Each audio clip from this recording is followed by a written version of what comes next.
שלום לכולן, אני שמחה לחזור אליכן עם פרק נוסף של הפודקאסט מה מרוסיה. הרבה פעמים אנחנו נוטים לחפש סיפורים ואנשים דווקא במקומות רחוקים. אבל אני גיליתי שיש בינינו נשים מרתקות בקהילה שלנו. אחת מהן היא גולדה קליינברג, או בכינוי הידוע שלה גולדה בלבוסטה.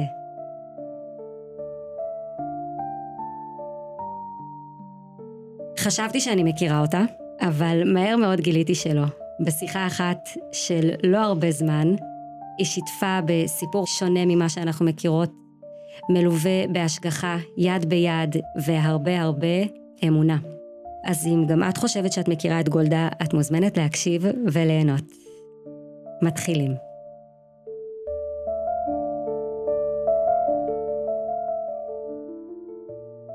מה מרוסיה? פודקאסט עם שליחות הרבי ברוסיה. שיח נשי, בוא נדבר על חיי השליחות לצד גידול ילדים, חינוך ואימהות.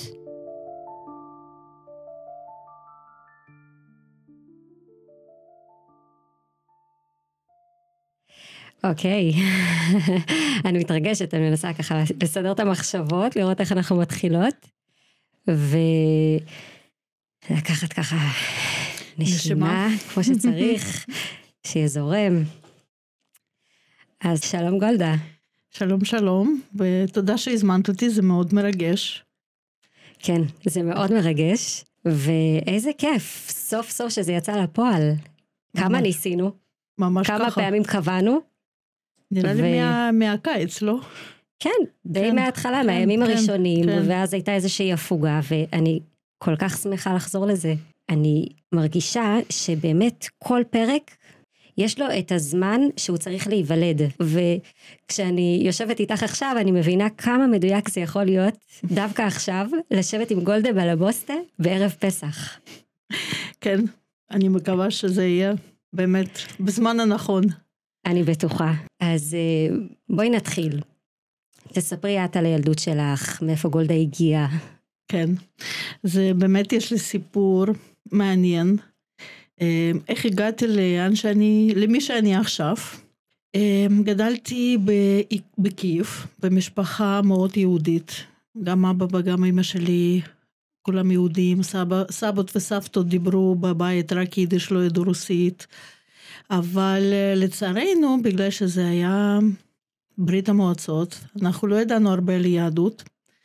זאת אומרת, אנחנו תמיד ידענו שאנחנו יהודים, כי לא נתנו לנו לשכוח את זה. פעם ראשונה שמעתי שאני יהודייה, אבל לא סתם שאני יהודייה, עם כזאת שנאה בכל.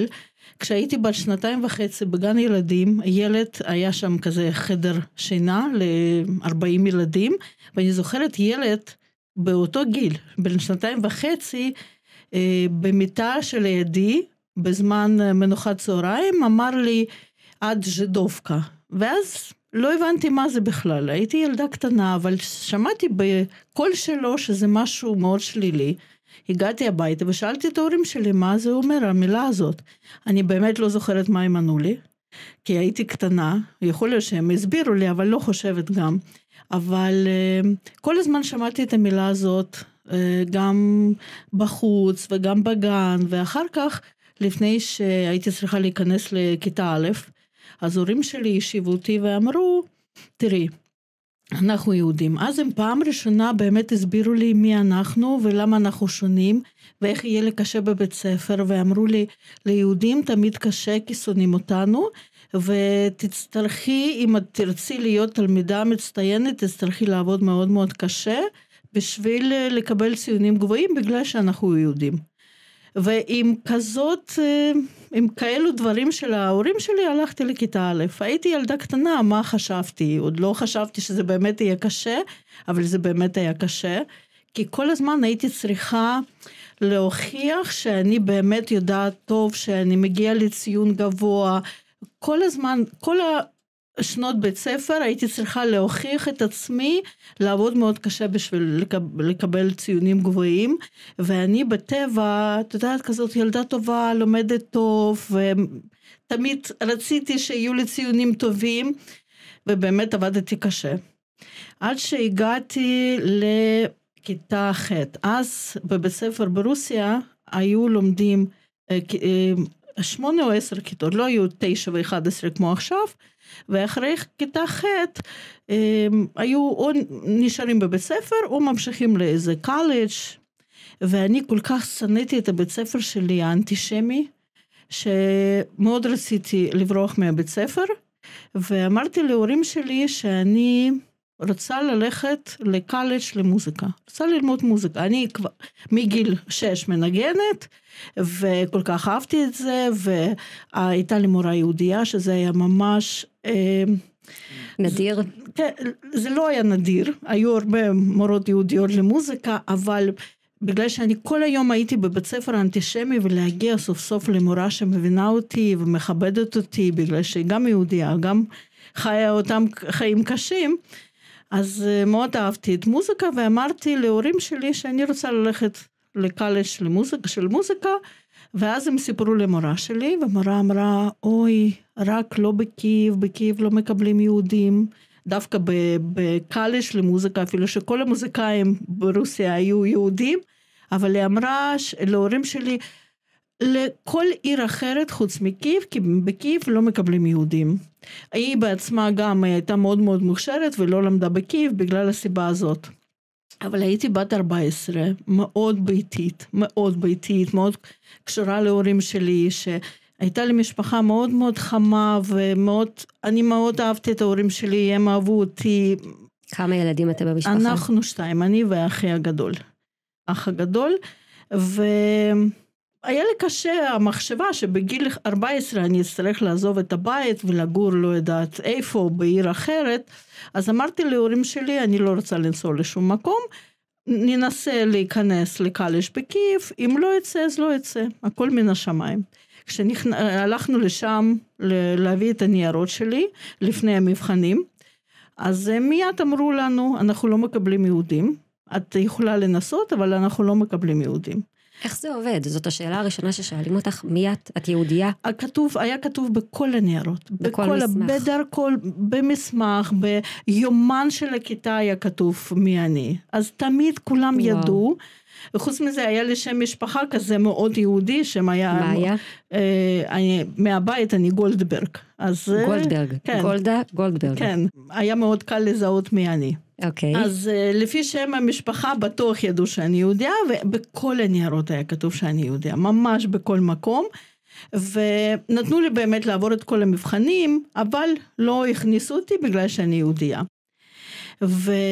וכשחזרתי לבית ספר, הייתי צריכה להמשיך ללמוד באיזשהו מקום, אז חזרתי לכיתה ט' לבית ספר, ומיד קראו להורים שלי, המנהלת קראה להם למשרד, ואמרה, אתם חזרתם לבית ספר, אז תדעו לכם, שאנחנו לא יכולים לא לקבל אותה, אבל אני תמיד הייתי תלמידה מצטיינת. קיבלתי רק 5. כל השנים... נדיר. כן. וברוסיה, מי שמסיים בית ספר, כיתה י', עם רק 5, הוא צריך לקבל מדליה. יש מדליית זהב ויש מדליית כסף. ואז הם אמרו לי, אתם חושבים שהיא תקבל מדליה? אנחנו לא נותנים מדליות ליהודים. אז תדעו לכם שהיא לא תקבל מדליה. ככה, פשוט. כן, אני אומרת לכם, יש לכם עוד 2, אז ההורים שלי אמרו, בואו נראה. עברו 2, הגיע זמן של המבחנים, וכמובן קראו להם עוד הפעם, שהיא לא תקבל מדליה. אז ההורים שלי אמרו, בואו נראה. ובמבחן הראשון, מבחני בגרות. במבחן הראשון, בכוונה שמו לי 4 במקום 5, בשביל לא לתת לי מדליה. אז ההורים שלי הלכו להילחם. הם שלחו את העבודה לבדיקה, היה כזה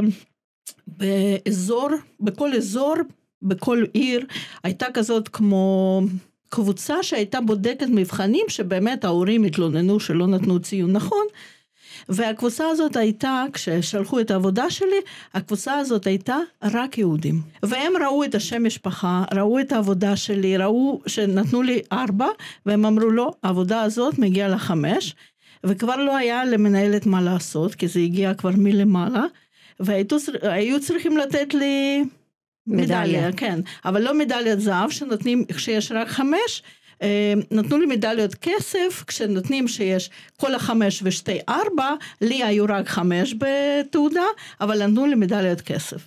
בסדר, נו, זה היה פרינציפ. הסתפקת בזה. כן, זה היה פרינציפ של ההורים שלי. אחר כך... ובצדק, כן. מגיע לך. כן, אחר כך רציתי, היה צריך להיכנס לאיזו אוניברסיטה, זה מקובל ברוסיה, כן? ואני החלטתי שאני רוצה להיות מורה למתמטיקה. מורה למתמטיקה, המורה למתמטיקה שלי, המורה הפרטי, אמר לי אותם מילים, כמו שמורה למוזיקה אמרה לי לפני שנתיים, רק לא בקייב, שם לא מקבלים, דווקא לאוניברסיטה שאני רציתי ללכת, זה אוניברסיטה שמכינה מורות, לא מקבלים יהודים. הוא אמר לכל עיר אחרת, אבל רק לא בקייב. אז כבר קצת גדלתי, ובאמת נסעתי ללמוד, לא, זה שעתיים מקייב, עיר שאז, בשבילי זה היה איזה כפר קטן ליד קייב, שעתיים נסיעה מקייב, לא ידעתי מה זאת העיר הזאת, עד שהכל השתנה בחיים שלי, והבנתי שלא סתם השם שלח אותי לשם, זה הייתה עיר ניז'ן. ניז'ן, שזה שם קבור מיטל הרבה, קבור שם. אז לא ידעתי באמת. וואו, ומאז התחיל הקשר שלך בעצם לרבי. זה כנראה היה מלמעלה. למה נסעתי דווקא לניז'ן? כנראה היה מלמעלה. אז הייתי לומדת שם, הייתי גרה שם כל השבוע, ולשבת ראשון הייתי חוזרת הביתה. יום אחד, משהו באמצע השנה, חזרתי הביתה, ומתקשר אליי בן דוד שלי, שהוא שמע שבבית כנסת פתחו בית ספר יום א', לילדים ולסטודנטים, עד גיל 25 אפשר להיכנס לשם. והוא התבייש ללכת לבד, אז אמר לי בוא נלך ביחד. למה הוא רצה ללכת? סתם כי רצה משהו יהודי, אף פעם לא ידענו מה זה להיות יהודי, ופתאום פעם ראשונה פותחים משהו יהודי, אז זה כבר התחיל, זה היה שנת 89, זה התחיל כבר, את יודעת, כבר... אבל זה לפני נפילת מסך הברזל. זה אחרי גרבצ'וב. כן, זה... 89? 89, ב-85 הגיע גרבצ'וב, זה התחיל כל התהליך, ב-89 במוסקבה כבר הייתה ישיבה, כבר פתחו ישיבה. אפילו לפני זה. אז מי בעצם פתח את הבית ספר יום א'? אז מי פתח את הבית ספר? זה סיפור מעניין. פה אני עוצרת את הסיפור שלי, וצריכה לספר משהו על בעלי קצת. בעלי הוא מוסקבאי, הוא נולד במשפחה חבדית, ששמרו כל השנים ברוסיה הסובייטית, שמרו הכל.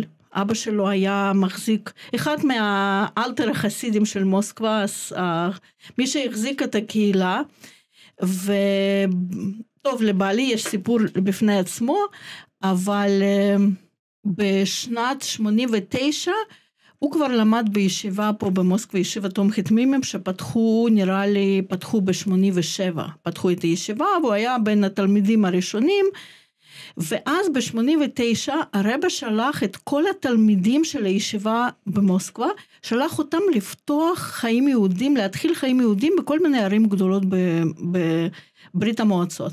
אז בעלי היה בקייב, שלחו אותו לקייב. אז מה הוא עשה שם? חוץ משהוא הוא ארגן שם שיעורי תורה ותפילות והכל, הוא פתח בית ספר יום א'. אז הוא לא ידע שהוא פתח את בית ספר יום א' בשביל לשתוך, כן. זה היה 89 ואנחנו התחתנו ב-94, 5 שנים אחרי, זה לא הכרנו אחד את השני, כן. אבל הוא הכין את זה בשביל אשתו לעתיד. ממש. הוא היה שם חצי שנה, הוא פתח בית ספר יום א', ובאיזשהו שלב הוא נסע, ואני המשכתי בבית ספר הזה. כל יום ראשון הייתי מגיעה הביתה לקייב, והייתי הולכת לבית ספר יום א', ואני זוכרת שהגעתי לשם פעם ראשונה, הייתי, פשוט הלב שלי דפק, והנשמה שלי צעקה, זה המקום שלך, פה לא יעשו לך כואב, פה יהיה לך טוב, ותשארי פה. הביתה. כן, ממש ככה. אז התחלתי ללמוד א' בייס, אני זוכרת את הספר שלמדתי לקרוא, זה היה אגדה של פסח. בת כמה היית? הייתי בת 19. הייתי כמעט בת 19, כן. אז זה היה לפני פסח? 18. כן, הגעתי משהו בחורף, ונתנו לנו מתנה, אגדה של פסח, לפני פסח, אני עדיין יש לי את האגדה הזאת יפה, ואז התחלתי ללמוד לקרוא בעברית, והתחלתי להתקרב, ממש. מי בעצם המורים שם? זה הבחורים? להגיד לך את האמת, אני אפילו לא יודעת, לא זוכרת מי היו המורים.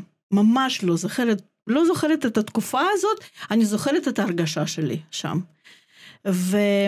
ככה אני כל השבוע הייתי מוכנה להיות שם בנז'ן רק בגלל שחיכיתי ליום ראשון להיות שם בבית ספר יום א'. ואז אחרי שנה ראשונה באוניברסיטה, ההורים שלי שילמו הרבה כסף בשביל להעביר אותי לקייב. וקיבלו אותך. קיבלו אותי, כן, כאילו זה כבר לא נכנסתי מחדש, זה כאילו עברתי מאוניברסיטה לאוניברסיטה, זה יותר קל, שילמו המון כסף. כן, שילמו שוחד, ואז כבר הייתי גרה בבית, וממשיכה בבית ספר יום א'. אחרי קורס שני, אחרי שנה שנייה באוניברסיטה, הייתה לי חברה יהודייה, שהתקשרה לה יום אחד ואומרת לי, את יודעת, סבתא שלי הייתה בבית כנסת, וראתה שם שלט שפותחים קמפ גן ישראל, לילדים ולסטודנטים. בואי ניסע. אמרתי... קמפ לגיל כזה מבוגר? כן, כן. היו שתי קמפים בשטח אחד. בבניין אחד היו ילדים, ובבניין שני היו מגיל 15 עד 25. כן. זה היה יפה. בכלל גן ישראל הראשון בברית המועצות. זה היה תשנ"א, 91, זה היה פעם ראשונה שעשו קמפ יהודי, והגיעו מכל הערים, לא רק מקייב, הגיעו גם ממוסקבה, מכל הערים, ואז החלטתי שאני נוסעת, והקמפ הזה שנה לי את כל החיים. 3 שבועות האלו שהייתי שם, חזרתי הביתה, אמרתי להורים שלי, אני לא אוכלת אצלכם, אני לא מחללת שבת, אני לא לובשת יותר מכנסיים, אני הולכת לבית כנסת להתפלל. אימא'לה, כן, אימא'לה, איך הם קיבלו את זה? ההורים שלי, מצד אחד, הם בהתחלה מאוד שמחו שזה משהו יהודי, אבל כשראו את השינויים הדרסטיים, אז הם אמרו, רגע, עד כאן. לאט לאט. כן, לאט לאט. אז הבטחתי להם שזה יהיה באמת לאט לאט, לא יהיה מהר. ואז היו כאלו בנות כמוני, היו הרבה שרצו להמשיך, ואז כבר היה שליח בקייב, רב קרסיק מכפר חב"ד, דוב בר קרסיק, והוא פתח שיעורים לבנות ולבנים, כי היה גם במקביל קמפ של הבנים, עם אותו קמפ, והוא פתח שיעורים, אבל בעיה שפתחו שיעורים בבוקר, ואני למדתי באוניברסיטה, לא יכלתי לעזוב את האוניברסיטה, להורים שלי היה מאוד חשוב שאני אמשיך, ולא יכלתי להצטרף לשיעורים, אז היה לי מאוד חבל שלא יכלתי, ואז פתחו עוד קבוצה בערב. ובהתחלה לא סיפרתי להורים שלי איפה אני נמצאת, אני תלמידה מצטיינת, אני יושבת בספרייה, לומדת, מכינה כל מיני עבודות, כן. אז, אבל כמה יכלתי להסתיר, אז באיזשהו שלב אמרתי להם איפה אני נמצאת כל ערב, והם אמרו, אוקיי, בסדר, אבל לא לעשות שינויים דרסטיים, כן, לאט לאט, אז הבטחתי להם שזה יהיה לאט לאט, אבל כבר לא הייתי בשבתות בבית, הייתה לנו דירה של הבנות ליד בית כנסת, כבר לא אכלתי אצלם, ולאט לאט התחלתי להתקרב, ושנה למדתי, לימדו אותי 2 בנות אמריקאיות, בנות 18, שרבא שלח אותם לשליחות, את זוכרת אותם? אני עדיין, אנחנו חברות מאוד מאוד טובות, ועכשיו כשהייתי בכינוס השליחות, אז אכלתי אצל אחת מהם, ואמרתי לה משהו בשיחה, אמרתי לה, אני הפרי שלך, היא אומרת, איזה פרי שאת יותר עכשיו, את יותר ממני. פרי שנותן פירות. כן, כן, אנחנו עדיין בקשר. אז לשנה אחרי זה כבר לימדתי בבית ספר יהודי ובקולג' יהודי ונתתי שיעורים. מה לימדת? כבר מה שידעתי לימדתי, כן? את יודעת א', את מלמדת א', יודעת ב'. נכון, ככה זה היה, כן. כבר שנה אחרי זה כבר לימדתי. אמרת להורים שלך לאט לאט. כן, בחב"ד זה לא יכול לאט לאט. כן, זה רק בחב"ד יכול להיות. כבר הייתי מרכזת בקמפ כבר, את יודעת, הדברים ממש השתנו כל כך מהר, ובאיזשהו שלב ההורים שלי הסכימו עם זה. לא עשיתי משהו במיוחד נגדם, ניסיתי להיות ילדה טובה, אבל כבר הסכימו.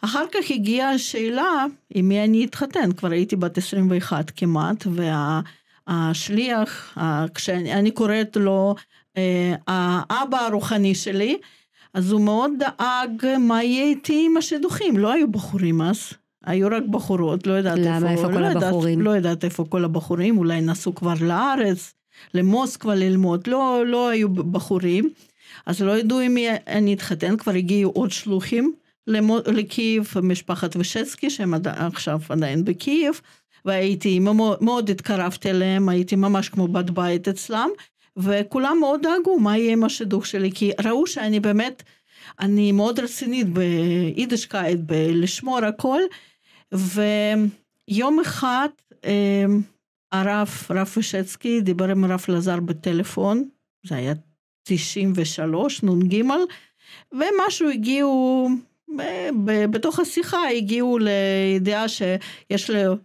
לרב לזר יש בן בקהילה, ולרב ושצקי יש בת, אולי נפגיש אותם. אבל זה סיפור בפני עצמו. הם בעצם השטחנים. הם בעצם השטחנים, כן.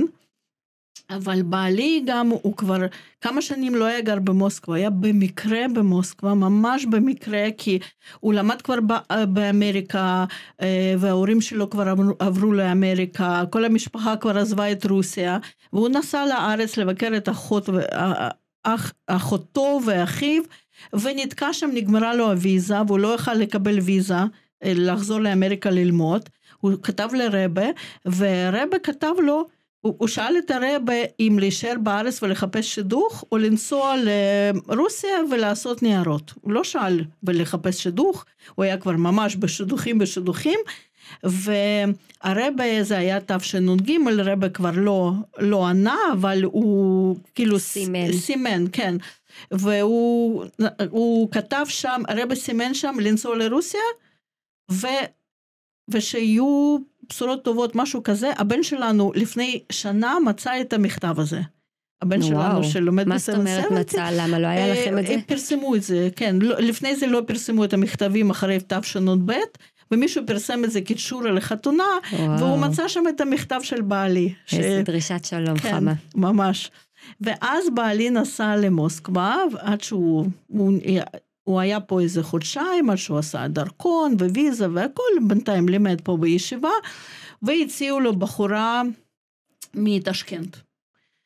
והוא החליט שהוא נוסע לתשכנת, להיפגש עם איזה בחורה, ובדיוק באותו זמן הרב לזר הציע לו בחורה מקייב, אז הוא אמר לו, כבר הציעו לי בחורה מתשכנת. בסדר, נו, תיסע לתשכנת. הוא קנה כרטיס ליום שישי בבוקר, בשביל להספיק לפני שבת, הגיע לשדה תעופה, הטיסה מאחרת, שעה, שעתיים, 3, בסוף שכבר הודיעו שאפשר לעלות למטוס, הוא עשה חשבון שהוא לא מספיק להגיע לפני שבת, הוא מיד החליף כרטיס והגיע לקייב. מטורף. כן, ואני בכלל לא ידעתי שמחכה לי שידוך, אז רק ביום שישי בלילה, השליח אמר לי שיש איזה בחור שאולי מתאים לי, ואולי כדאי להיפגש, ואמרתי לו, בסדר, אני אחשוב, אז הוא אמר לי, מה לחשוב? הוא כבר הגיע לקייב. אז ביום ראשון, כן, ביום ראשון כבר נפגשנו, ובאמת... מאז הכל היסטוריה. כן, כן. אחרי פגישה ראשונה אני הבנתי שזה הבשל שלי, איך הוא הגיב לזה שהוא הבין שהוא בעצם פתח את הבית ספר הראשון, בית ספר יום א', ובאיזה שלב הוא הבין שזה השפיע על אשתו? שזה מה שקירב אותה אליו. כשהתחלנו לדבר עוד בפגישה הראשונה, הוא הבין שזה הכל מן השמיים, זה הכל השגחה פרטית, שהוא, דווקא אותו שלחו לקייב, ודווקא הוא פתח את הבית ספר יום א' בשבילי, והוא הבין שזה הכל מן השמיים. כן, איזה מהלכים. כן, כל הזמן, פשוט השם הוביל אותי ביד, מהילדות, איך כנראה הייתי צריכה להגיע לאן שכנראה זה לא היה באשמת הורים שלי שלא קיבלתי חינוך יהודי, באמת לא ידענו כלום, חוץ מזה שסבתא שלי תמיד הייתה מתקשרת אלינו להגיד שנה טובה, וזה היה בהתחלת שנת הלימודים, ולא הבנתי למה היא מתקשרת לאחל שנה טובה, כן, לא הבנתי למה, עד שכבר גדלתי והבנתי, והייתה נותנת לנו לפני נובגוד של הגויים, הייתה נותנת לנו כסף, שזה היה חנוכה גל בעצם, לא ידענו, והייתה תמיד מביאה לנו מצות בפסח, זה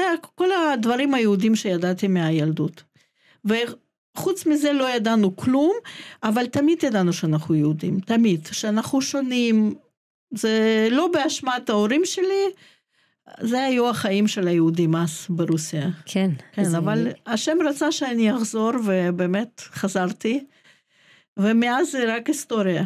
הרבי בחל זה שיש יהודים שרוצים לחיות אורח חיים יהודי ולקיים תורה ומצוות, אבל הם לא יכולים. בתנאים של אז זה באמת לא היה פשוט, ואין פה אשמה לאף אחד. נכון. אז מדהים שאת הגעת לזה, ומאוד מאוד מהר. נשמע... כן, ממש מהר. זה רק בחב"ד יכול להיות, זה רק בזכות הרבי יכול להיות כאלו דברים. שזורקים אותך ככה ישר למים, כן. את לא יכולה להישאר הרבה זמן בלמידה, את צריכה ישר להיות המלמדת, הנותנת. נכון, כן. מאז אני בעצם מלמדת ונותנת. מאז שינה את כל החיים. חוץ מזה שזה שינה את החיים שלי, זה שינה גם אותי. אני באופי מאוד מאוד ביישנית, מאוד מאוד קשה לי לדבר לפני אנשים. את בטוחה? כן. זו אותה גולדה לבוסקה שאנחנו מכירות? נכון, כולם צוחקים עליי כששומעים את זה, רק הילדים שלי יודעים את האמת, שאני מאוד ביישנית, מאוד סגורה, אבל זה שינה לי את החיים, זה פשוט שינה אותי. פתח אותי והעלה אותי, ברוך השם, כן. וזה מה שבעצם הרבי עושה, מעלה אותנו, מרומם אותנו למקומות שלא חשבנו שנצליח לעשות. אז משם בעצם התחתנתם, והגעתם למוסקבה? לא מיד, דבר ראשון אנחנו התחתנו בניו יורק, כי בעלי היה גר שם, וההורים שלו כבר היו גרים שם, וזה היה נס שבכלל נתנו לי ויזה, אבל להורים שלי נתנו ויזה, הייתי בטוחה שאף אחד לא יהיה בחתונה שלי, אבל לפחות הורים שלי היו בחתונה, אז היינו גרים בקרונייץ. אחי לא היה, כי לא נתנו לו ויזה, כן, וואו. כן, זה היה בכלל נס שההורים שלי קיבלו. אז זה בכלל היה ממש נס. ממש כמו היום. כן, ממש כמו היום, כן. חזרנו אחורה כמה שנים. כן, והגעתי לקרונייץ שבועיים לפני החתונה, לא הכרתי אף אחד, חוץ מהבנות האמריקאיות שהיו בקייב בשליחות, זה את מי שהכרתי, והם באמת עשו את החתונה ואת השמחה והכל, אבל אנחנו מיד ידענו שאנחנו נחזור לרוסיה, כי לשתינו יש את השפה, לשתינו יש את המנטליות, אנחנו מבינים את האנשים, אז עוד בפגישות, בעלי אמר לי אז שאנחנו נגור קצת באמריקה, בשביל שתראי מה זה קהילה נורמלית, מה זה חיים יהודיים, כי באמת לא ראיתי. ואחר כך אנחנו נחזור. מאיפה הוא קיבל את זה? כי אז זה לא היה כל כך פופולרי לצאת לשליחות כל כך מהר. הוא רצה, לא יודעת. כנראה שהוא ראה במשך חיים שלו, ראה את כל השלוחים שהגיעו, ועל זה דיברנו עוד בפגישות. וואו, וכמה זמן אחרי החתונה יצאתם? אז אנחנו יצאנו בדיוק 2 אחרי החתונה. זאת אומרת, זה פשוט היה, היינו יוצאים לפני זה, פשוט עשינו ניירות, אז לא יצאנו על שעשינו ניירות, ומיד שקיבלנו ניירות, אז מיד יצאנו חזרה לרוסיה, וההורים שלי אז עברו לגור לאמריקה. הם הגיעו לאמריקה, ואנחנו ברחנו חזרה לרוסיה. וואי, כן. איך הם קיבלו את זה? זה נורא כואב, לא? כן, אבל הם כבר קיבלו אותי כמו שאני. כן, כבר קיבלו אותך ככה. נכון, ומעניין שהייתי בכיתה ח', אחי התחתן, ואשתו לא יהודייה, ואבא שלי קיבל את זה כל כך קשה, אני זוכרת את היום הזה שהגענו, חזרנו מהחתונה של אחי, אבא נסגר איתי בחדר, ואמר לי, אני עדיין יש לי את התמונה, עומדת את התמונה הזאת לפניי, שהוא אומר לי, אם את תביא לי גוי, אין לי בת. את לא תהיה בת שלי. איזה פחד. אני הייתי בת 13, 14, כן, והוא אמר לי, אז הבנתי שמאוד חשוב להתחתן עם יהודי, אבל הבטחתי לו שאני אתחתן עם יהודי, אבל עוד לא, כן, הוא באמת לא ידע, כשהוא דרש ממני את זה, הוא לא ידע איזה יהודי אני אביא לו. לאן הוא חותר, כן. נכון, כן. אבל ברוך השם הם הסכימו, גם לשידוך הם הסכימו, והם מאוד אהבו את בעלי, מרגע הראשון הם פשוט התאהבו בו, וברוך השם, כן. איזה מדהים, באמת סיפור רצוף בהשגחה פרטית. ממש, זה ממשיך, כל החיים שלי זה השגחה פרטית, זה גם אחרי החתונה, גם כל השגחה פרטית. היפה הוא שאת רואה את זה, כי לא תמיד אנשים רואים את ההשגחה בטח שיש. נכון, זה לקח לי זמן לראות ולהודות להשם על כל מה שהוא עשה לי, כי באמת הייתה לי תקופה לא פשוטה, אחרי התקופה הזאת התחלתי לעבוד על עצמי ולראות טוב בחיי. זו הייתה תקופה שכבר היו לי 4 ילדים.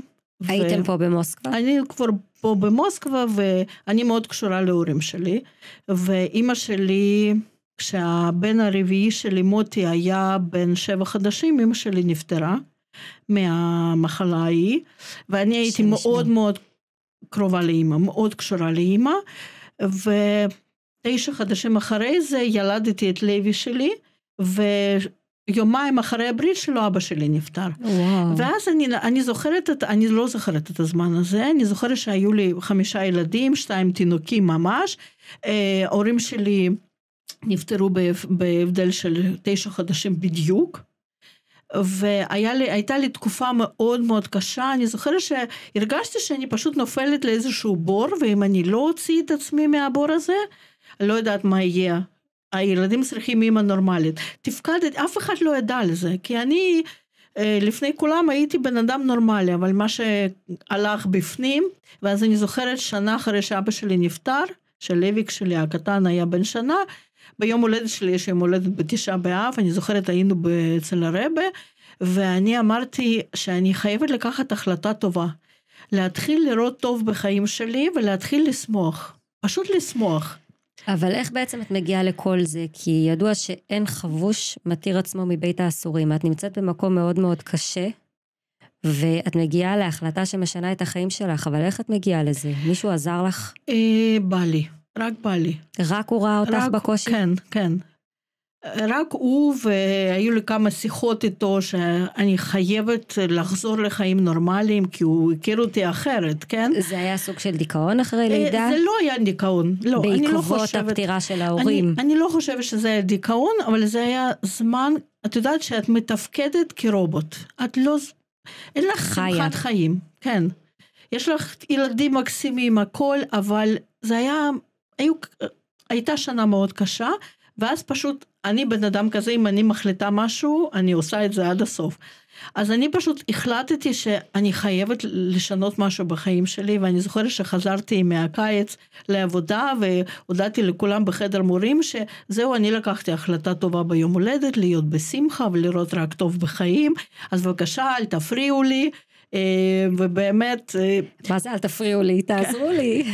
לא, לפחות אל תפריעו, כי את יודעת מה זה חדר מורים, מתחילים, כן. איפה היית? חדר מורים במכון. במכון, כן. אני מהרגע שהגענו למוסקבה, אני במכון, כן. וואו, שנים. כבר שנה 30. 30 שנה אתם כאן. כן, כן. זה ממש ימי בראשית אז של מוסקבה. ממש, ממש. ואז אני זוכרת שביקשתי מהם, אם הם רוצים לדבר דברים שליליים, לא לידי. תצאו מהחדר מורים, וכולם עבדו קשה, כל השנה, כל הצוות עבד קשה, ולא דיבר דברים שליליים. כן. זה לא רק שאת עוזרת לעצמך, את עוזרת לכל הסביבה. איך היו החיים של אז, במוסקבה של פעם? באמת, מוסקבה הייתה שונה לגמרי, מוסקבה אחרת לגמרי, היה קשה עם כל הדברים הגשמיים, אני זוכרת שהגענו לפה, מהזוג צעיר, בלי ילדים, עוד לא היו לנו ילדים, הבאנו אפילו נייר טואלט איתנו, אפילו שאנחנו רוסים, כן, ורגילים לכל זה, אז זה היה, הכל הבאנו איתנו, הכל היה צריך להביא, כי לא היה, או היה יקר? כי לא היה, לא היה, הרבה דברים באמת לא היה, בשביל לעשות שבת היה צריך ללכת למקום אחד לקנות פירות, למקום שני לקנות ירקות, למקום שלישי לקנות דגים, והיינו צריכים להסתובב בכל העיר בשביל לעשות קניות, כן. זה לא כמו עכשיו, כן, בכלל לא יוצאים מהבית.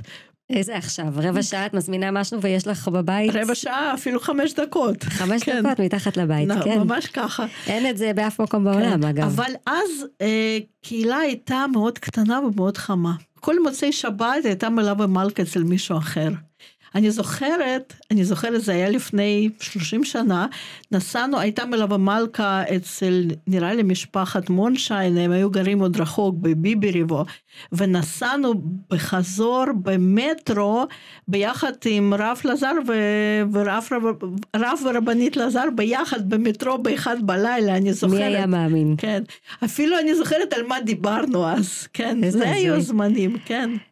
היה מאוד מיוחד. לפעמים אני אפילו קצת מתגעגעת לזה. היית רוצה לחזור למוסקבה של פעם? לקהילה של פעם. קהילה קטנה חמה כזאת משפחתית, כן. עכשיו זה כבר כמו בקרונייץ, כמעט כמו בכל קהילה גדולה, כן. מה בכל זאת יותר טוב עכשיו? הכל יותר טוב, מה? בקהילה, לא ברוסיה. כן, בקהילה הכל, מה, יש חינוך ילדים ויש הכל זה אימפריה, זה פשוט, הרב בנה פה אימפריה, ממש אימפריה. הייתה אצלי, יש לי חברה שהכרנו אחד את השנייה בקמפ הראשון עוד בקייב בתשנ"א, והיא אחר כך התחתנה והיא גרה באוסטרליה.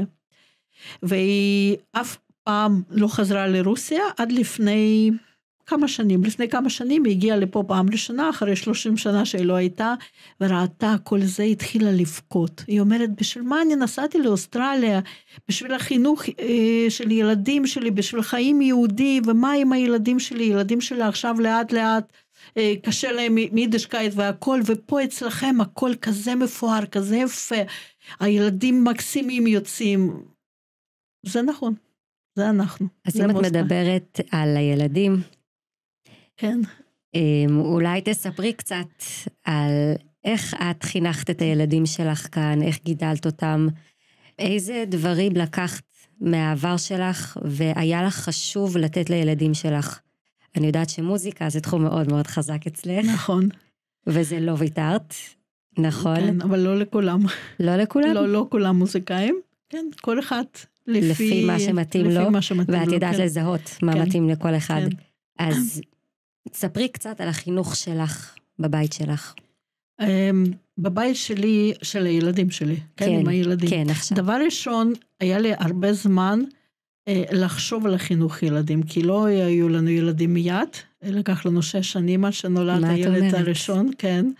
וכל 6 שנים הזה, אני בניתי בראש שלי, איך אני אחנך את הילדים. שעדיין אינם.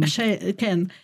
אבל כמובן אנחנו בונים, אתה יודע, זה רק מחשבות, בפועל זה לא יוצא כמו שאנחנו מתכננים, אבל ידעתי רחוק מזה הייתי אומרת. נכון, אבל ידעתי מה אני רוצה, איך הילדים שלי יראו ואיך הם התנהגו והכל. אז באמת החינוך בבית שלי זה כזה שילוב של חינוך רוסי עם חינוך חסידי. בשבילי מאוד חשוב שהילדים יהיו מאוד מאוד מחונכים, ומחונכים מבחינת יחס לאחרים, מבחינת איך הם מתנהגים במקום ציבורי לפני גויים והכל. אז אותי, ההורים שלי כל הזמן לימדו שעל יהודים מסתכלים, עלייך מסתכלים כמו על כל עם ישראל. ואת צריכה... את מייצגת. כן. את לא בן אדם פרטי אף פעם. נכון, וזה באמת מה שהרגשתי. כן, למה שנאו אותנו? לא שנאו אותי. שנאו את כל עם ישראל. וילדים שלי, אני תמיד חינכתי אותם שמסתכלים עליכם כמו על כל עם ישראל. ואתם צריכים להתנהג ככה שלא יגידו שום דבר רע על עם ישראל. זה ההצטיינות שתמיד שאפת אליה בתור ילדה. נכון. את היית חייבת להיות מצוינת. נכון. בכלל זה חינוך מאוד מאוד סובייטי. להיות מאוד מצטיין, סובייטי. לקבל תמיד 5. לא. אין הנחות. לא לימדו אותי להיות מצטיינת ולקבל רק 5, זה אני באופי שלי, זה האופי שלי. ההורים אף פעם לא שמו דגש על זה. זה יותר אופי שלי, כזה פרפקציוניסטית, אבל כן לעבוד יותר קשה, בשביל להצליח בחיים זה כן. זה באמת מה שהיה. להשקיע. כן. אז איפה החינוך החסידי נכנס? החינוך החסידי זה הדוגמה אישית. לפעמים שואלים אותי, ברוך השם הילדים כבר גדלו ורואים את הפירות, ובגלל שאני בלוגרית אז רואים יותר, כן? רואים את הילדים שלי, והרבה פעמים שואלים אותי אפילו גויים, איך הצלח לחנך ילדים כאלו טובים?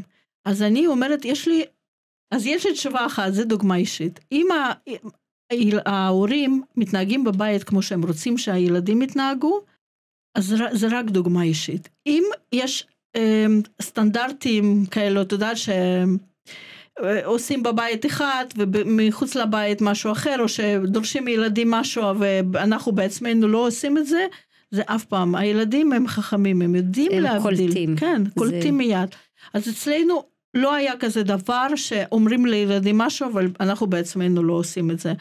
דוגמה אישית, ובעלי הצדיק הוא בכלל דוגמה לילדים מאוד מאוד טובה וגדולה, אז זה רק מדוגמה אישית, זה הולך. ואת באמת פונה לציבור מאוד מאוד רחב, וגם הרבה גויים עוקבים אחרייך.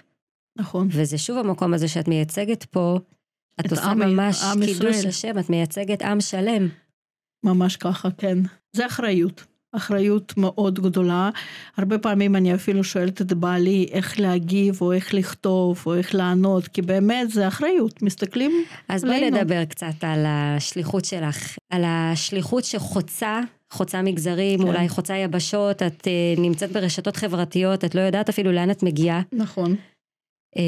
יש לך כלי מטורף. איך הגעת לזה? סיפרת שאת רחוקה מזה, את ביישנית. נכון. ואת הלכת עם זה רחוק. נכון. אני באמת, איך הגעתי לזה, לפתוח את הבלוג שלי, הבלוג שלי הראשון היה ביוטיוב, פתחתי אותו לפני 8 שנים, אולי 9 שנים, כבר לא יודעת, צריך להסתכל. מאוד רציתי, אז אני הייתי מורה, עדיין מורה במכון, ואחד מהמקצועות שאני מלמדת שם זה בית יהודי. אבל בית יהודי זה אני מלמדת יותר כזה רוחני, תיאוריה.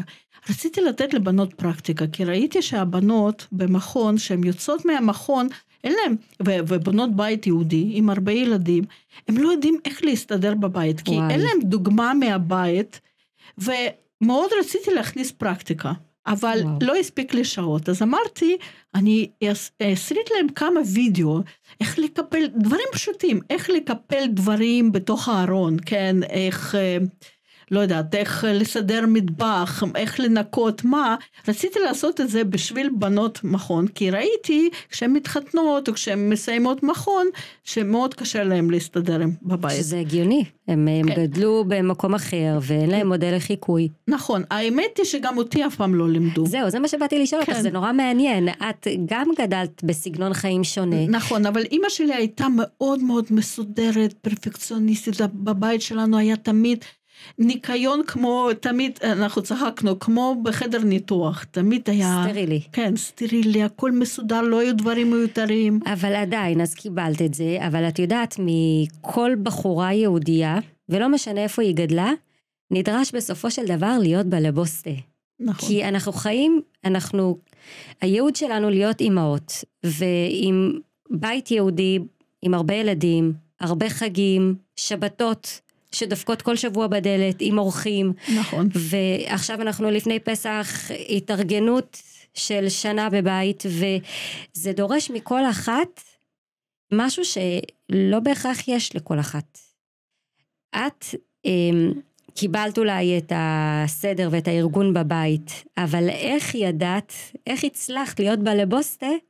זה בא לך בטבעי? זה מבפנים? כן, זה בא לי בטבעי, זה מאוד טבעי. בילט-אין. כן. אז מה תגידי לבנות שזה לא בא להם? ויש המון נשים שהן לא מאורגנות, הן מוכשרות, הן אמניות, הן יצירתיות, אבל איך הן יכולות להיות בלבוסטיות? דבר ראשון, לא להתבייש לבקש עזרה. כמו שאנחנו מבקשות עזרה בכל תחום אחר, גם בזה, יש אנשים מקצועיים.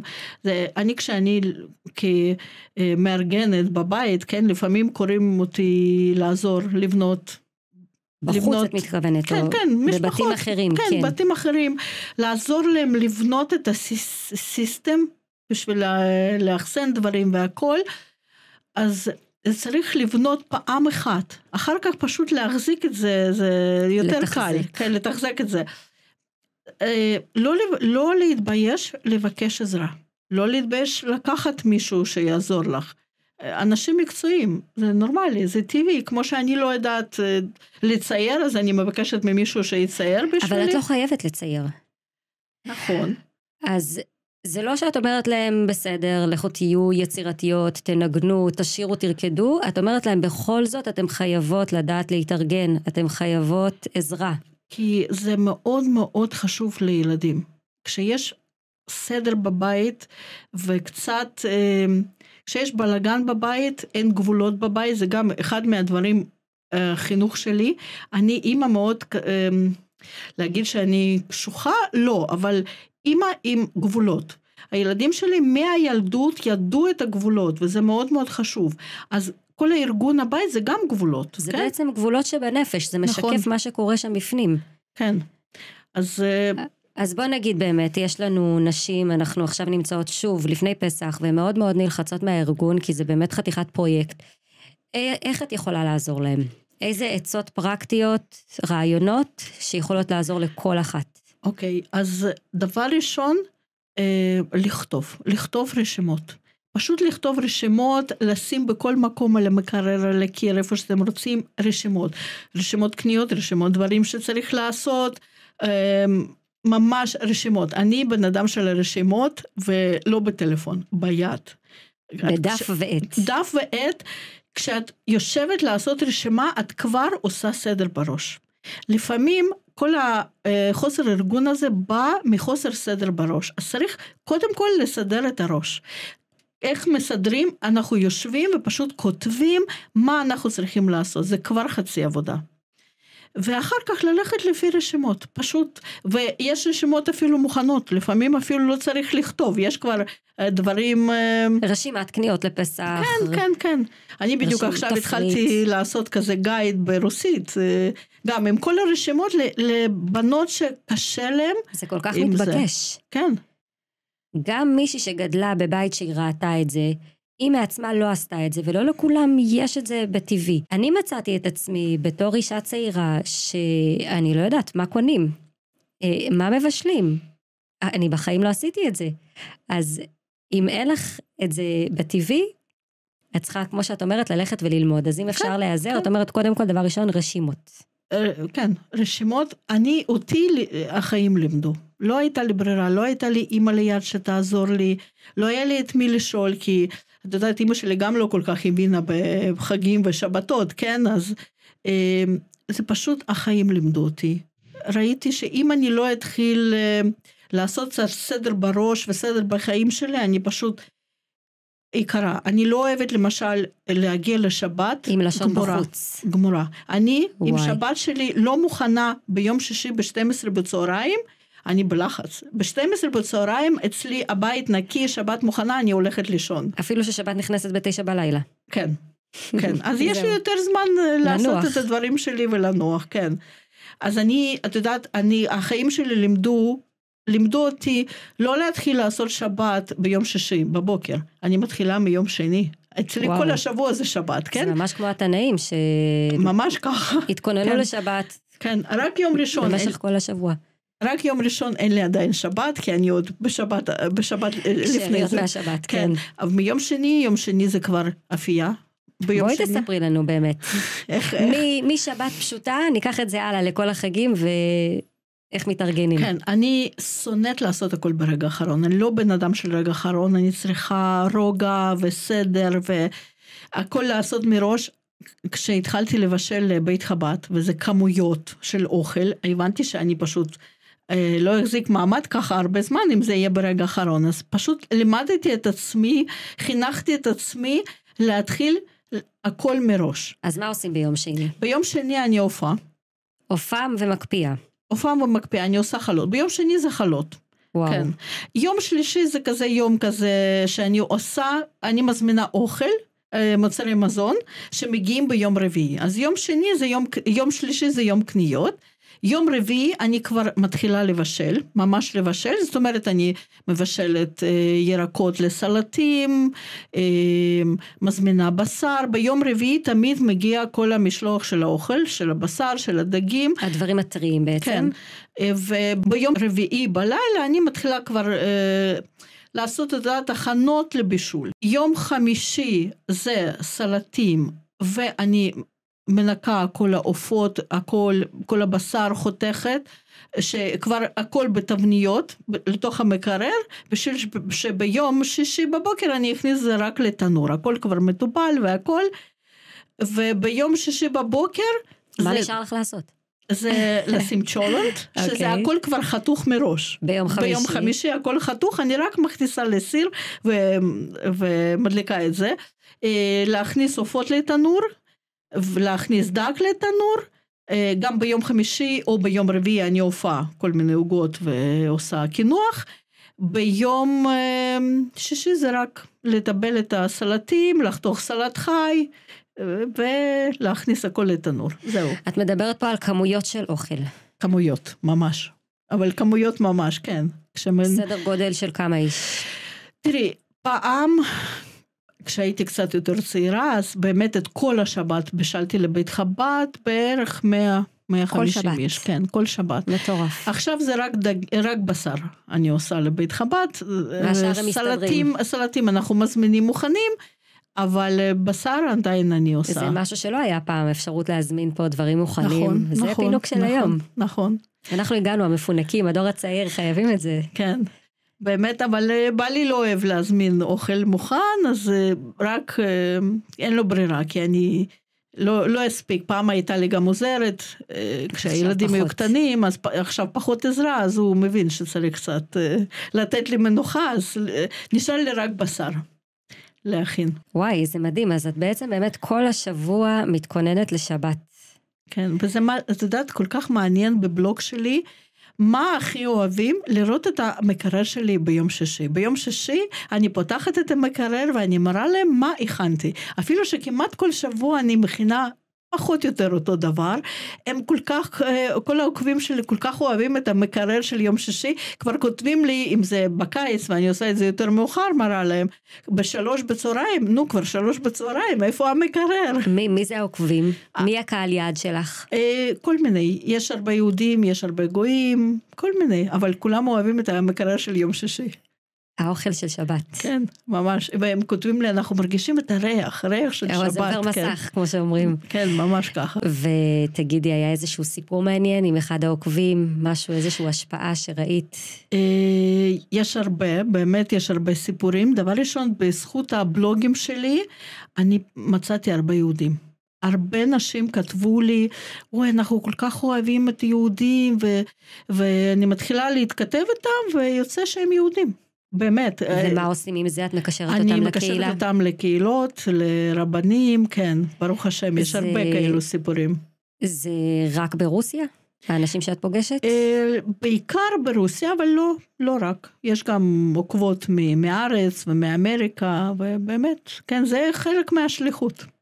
באמת. זה יצא ככה ספונטני, לא תכננתי את זה כשליחות, אבל זה יצא אז התחלת באמת להסביר איך הגעת לזה לפני 8 שנים או יותר, נכון, אז פתחת את הערוץ ביוטיוב. כן, וחשבתי גם שזה יהיה גם לבת שלי.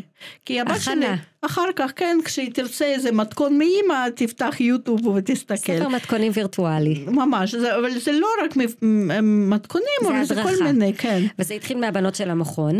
כן, וזה, התחלתי לשים את הוידאו ביוטיוב, וראיתי שהעוקבות, הכמות של העוקבות, עוקבים גודל, וזה באמת שם ביוטיוב יש לי משהו 70,000 עוקבים.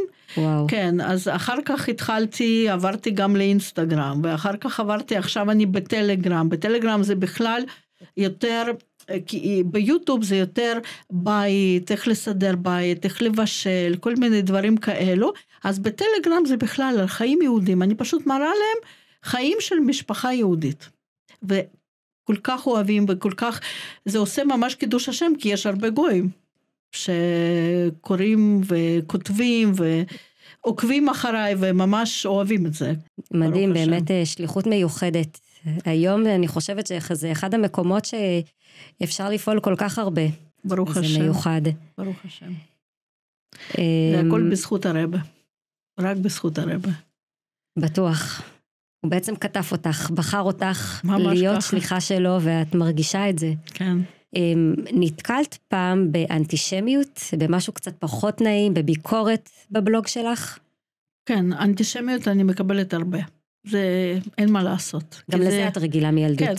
כן, גם מילדות וגם בגלל שהבלוג הוא פתוח, אי אפשר, אבל איך את מגיבה לזה? אני לא מגיבה לזה, אני פשוט חוסמת את הבן אדם הזה, כי לא רוצה כל האנרגיות השליליות מסביב. ממש. פשוט חוסמת. היה מישהו שאמר לך שהוא רוצה להיות יהודי? יש הרבה כאלו. כל הזמן, כל יום אני מקבלת מכתבים, אני כל כך רוצה ללמוד תורה, ואני כל כך רוצה להיות יהודייה, מה אני עושה? כל יום, ממש כל יום מקבלת כאלו מכתבים. את אוהבת את המקום שאת נמצאת, שאת צריכה כל הזמן לדאוג לתעד, ויש לך אחריות, את אוהבת את זה? כן, אני אוהבת את זה. אם לא הייתי אוהבת, לא הייתי עושה. את חייבת, כן, חייבת לאהוב את זה. אז יש לך אולי לסיום איזה משהו שאת רוצה לשתף, משהו מיוחד שנתקלת בו? אני לא יודעת אם משהו שנתקלתי בו, אבל משהו שנותן לי כוח להמשיך כל הזמן, זה רבא. אני רואה שבאמת הרבא ממשיך ללכת איתי יד ביד, וכל דבר, זה החיים שלי, וככה אני חינכתי את הילדים שלי, כל דבר שאני עושה בחיים, אני עושה את זה בשביל הרבה, וכל דבר אני חושבת, האם רבה מרוצה ממה שאני עושה, ואם רבה היה נכנס עכשיו לחדר, היה מרוצה, או רבה היה נכנס לבלוג שלי, הוא היה מרוצה מה שאני כותבת, ככה אני גם מחנכת את הילדים שלי. וואו, זה להנכיח את הרבי בכל דבר. ממש ככה. וזה בא מבעלי. בעלי הוא חסיד של הרבה, וזה בא ממנו. זה דוגמה חיה של בעלי, שזה השפיע גם עליי. אוקיי, אשרייך. תודה שהזמנת אותי, היה באמת מאוד מיוחד. תודה, אני כל כך שמחה שזה יצא לפועל, והיה ממש כיף לשמוע אותך, מרתק. ואני בטוחה שעוד ייהנו מזה. בעזרת השם. תודה רבה.